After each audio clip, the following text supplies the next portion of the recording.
Hai hai hai. Jadi, pada kesempatan ini kami mengunjungi salah satu supermarket di Kota Malang. Kami ingin mencari tahu produk apa saja yang berbahan dasar dari singkong atau biasa disebut dengan ketela pohon dengan nama latinnya yaitu Manihot esculenta. Ternyata terdapat berbagai macam produk pangan olahan singkong yang kami temukan di supermarket. Salah satunya adalah keripik singkong. Keripik singkong adalah salah satu jenis makanan ringan yang sangat populer dan juga banyak digemari oleh sebagian besar masyarakat karena teksturnya yang renyah dan juga rasanya yang gurih. Apalagi sekarang telah beredar banyak olahan keripik singkong dari berbagai macam merek dengan varian rasa yang berbeda-beda.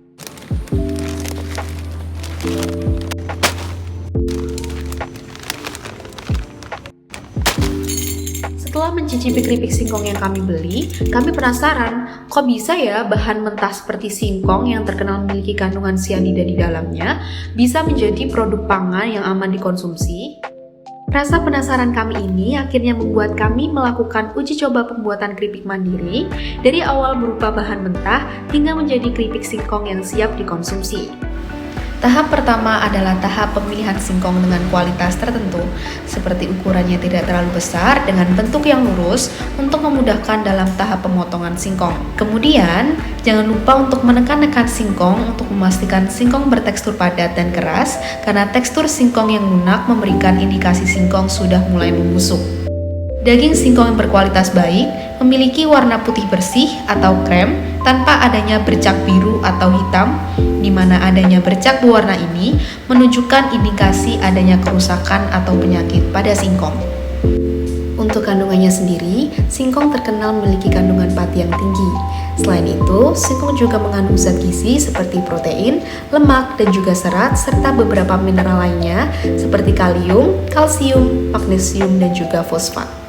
Tahap selanjutnya adalah tahap pembersihan singkong, yaitu singkong dicuci hingga bersih untuk menghilangkan kotoran dan residu tanah yang menempel pada kulit singkong.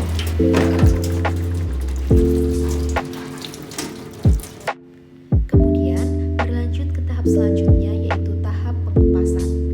Di dalam tahap pengupasan ini, kulit singkong dikupas untuk memisahkan kulit dan kulit.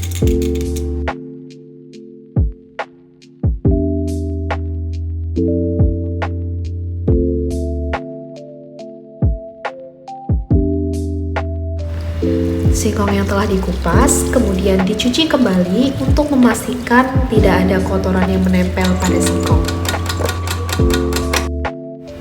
Lanjut ke tahap pemotongan, di mana singkong yang sudah bersih dipotong menjadi irisan tipis-tipis agar keripik yang dihasilkan nanti dapat bertekstur renyah.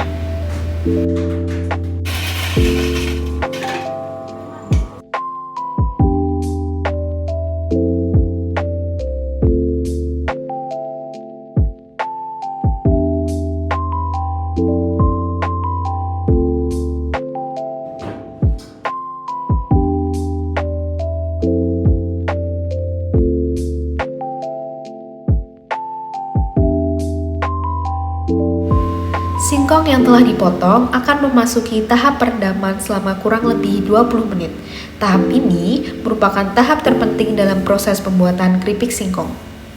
Irisan singkong direndam ke dalam air yang telah diberikan soda kue atau natrium bikarbonat untuk menghilangkan getah, mengurangi kadar air dalam singkong, serta dapat mengurangi kadar sianida karena sianida dapat larut melalui perendaman.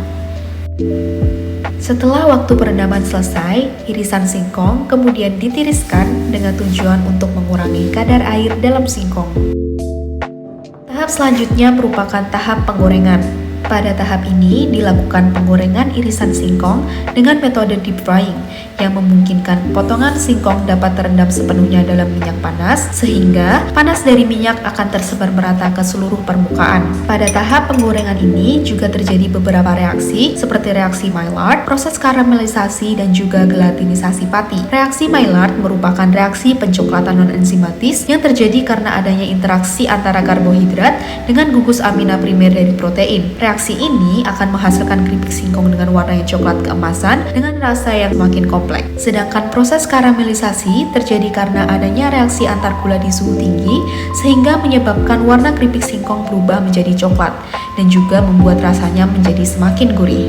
Selain itu, juga terjadi proses gelatinisasi pati akibat suhu tinggi dari penggorengan yang menyebabkan pembengkakan granula pati hingga pati menjadi pecah. Kemudian, air yang terperangkap dalam pati akan bereaksi dengan NaHCO3 dari proses perendaman tadi, kemudian menghasilkan gas CO2 yang menciptakan rongga-rongga kecil pada permukaan sehingga dihasilkan keripik singkong dengan. Setelah keripik singkong telah mencapai tingkat kematangan yang pas, dilakukan tahap penerisan keripik yang bertujuan untuk mengurangi kadar minyak berlebih yang terserap dalam keripik singkong. Tahap selanjutnya merupakan tahap pembumbuan di mana keripik singkong yang sudah kering ditambahkan bumbu-bumbu seperti perasa asin untuk meningkatkan cita rasa keripik singkong sehingga dapat meningkatkan daya beli masyarakat.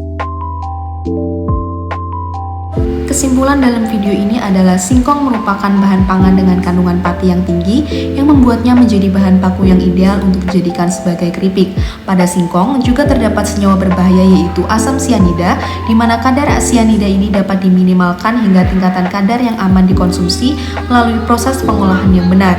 Proses pengolahannya sendiri meliputi tahap pemilihan singkong yang berkualitas, tahap pencucian, tahap perendaman, tahap penggorengan, tahap penerisan, dan tahap pembumbuan. Pada tahap penggorengan, terjadi beberapa reaksi seperti reaksi Maillard, proses karamelisasi, dan gelatinisasi pati yang berpengaruh terhadap keripik